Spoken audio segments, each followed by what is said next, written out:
नमो नमः. संस्कृत वर्ल्डमध्ये आपले सगळ्यांचं पुन्हा एकदा स्वागत आहे. आज आपण एक नवीन विषय पाहणार आहोत. संस्कृतमध्ये प्रश्नपत्रिका सोडवत असताना मुख्यत्वे हा क्वेश्चन तिथे विचारला जातो, प्रश्न निर्माणम कुरुत. प्रश्न निर्माण करा. म्हणजेच तुम्हाला एक वाक्य दिलं असतं आणि एका विशिष्ट शब्दाला अंडरलाईन करून त्याच्याऐवजी तुम्हाला त्याचा प्रश्न निर्माण करायचा असतो.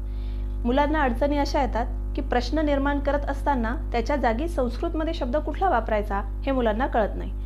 तर त्यासाठी वेगवेगळे टेबल आहेत, प्रथमा ते सप्तमी विभक्तीपर्यंतचे. त्यातही 7 विभक्ती असतात. जसे सर्वनामांचे टेबल आहेत तसेच प्रश्नार्थक शब्दांचे पण टेबल आहेत. कह, कौ, के, का, के, काहा किंवा संस्कृतच्या बुकमध्ये आपल्याला दिसून येतात. पण त्यातले काही जे मोजके शब्द आहेत, मोजके प्रश्न निर्माण करणारे जे शब्द आहेत ते मी तुम्हाला आज सांगणार आहे, ज्यामुळे थोडंफार मुलांना सोपं जाईल. प्रश्न निर्माण करत असताना कुठला शब्द आपल्याला वापरायचा आहे किंवा जे जास्त करून वापरले जातात असे शब्द कोणते, तर ते आज आपण पाहणार आहोत. सुरुवातीला आपण काही सोपे शब्द पाहणार आहोत. प्रश्न उदाहरणार्थ कदा. कदा म्हणजे केव्हा. कदा म्हणजे केव्हा. जर का प्रश्न तुम्हाला दिलेला आहे, एका सेंटेन्समध्ये तुम्हाला सांगितलेलं आहे की या वेळेला इथे इथे जातो. केव्हा हे जर आपल्याला विचारायचं असेल, त्या ठिकाणी जर तुम्हाला त्या वेळेला जर का अंडरलाईन केलेली असेल किंवा पर्टिक्युलर या ठिकाणी केव्हा तुम्ही जाणार आहे असं जर आपल्याला विचारायचं असेल, तर केव्हाला शब्द आहे संस्कृतमध्ये कदा. हे शब्द प्रत्येक विद्यार्थ्यांना लक्षात ठेवावे लागतात आणि पाठही करावे लागतात. प्रश्न तयार करत असताना केव्हासाठी कदा हा शब्द लक्षात ठेवायचा.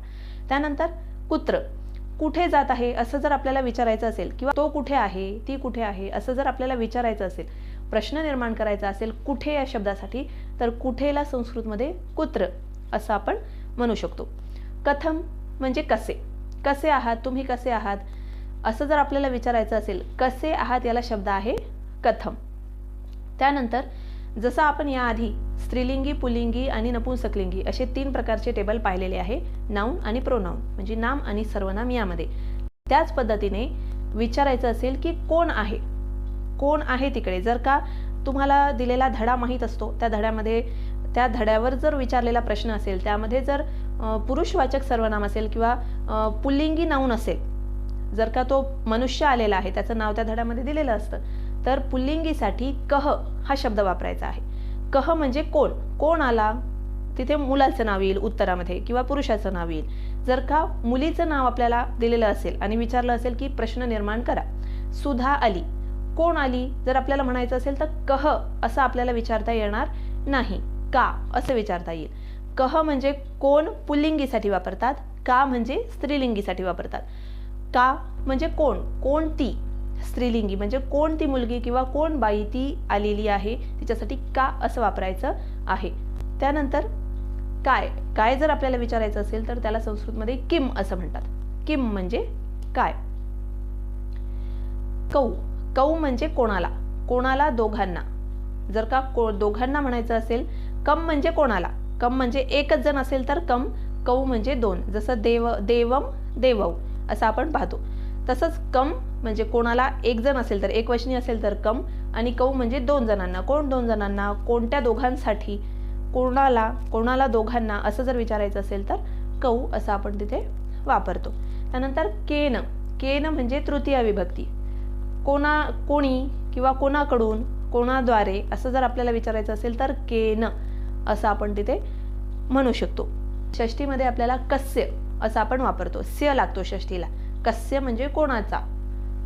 कोणाचा म्हणजे कस्य, आणि कस्या म्हणजे कोणाची. स्त्रीलिंगी असेल तर कस्या, पुल्लिंगी असेल तर कस्य. त्यानंतर पर्टिक्युलरली एक शब्द वापरला जातो कीदृशम. कीदृशम हे सुद्धा 3 प्रकारे आपल्याला वापरायचं आहे. कीदृशः म्हणजे कोणासारखा, कीदृशी म्हणजे कोणासारखी, आणि कीदृशम म्हणजे कशासारखं. पुल्लिंगी, स्त्रीलिंगी आणि नपुंसकलिंगी. कीदृशः, कीदृशी, कीदृशम. त्या पद्धतीने आपण हे प्रश्नार्थक शब्द जे आहे ते वापरू शकतो. कुतः म्हणजे कोठून. कोठून आलात आपण, त्यासाठी शब्द आहे कुतः.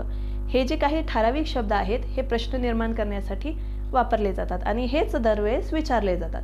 तर हे शब्द सर्व विद्यार्थ्यांनी लर्न करावे आणि लक्षात ठेवणे गरजेचे आहे.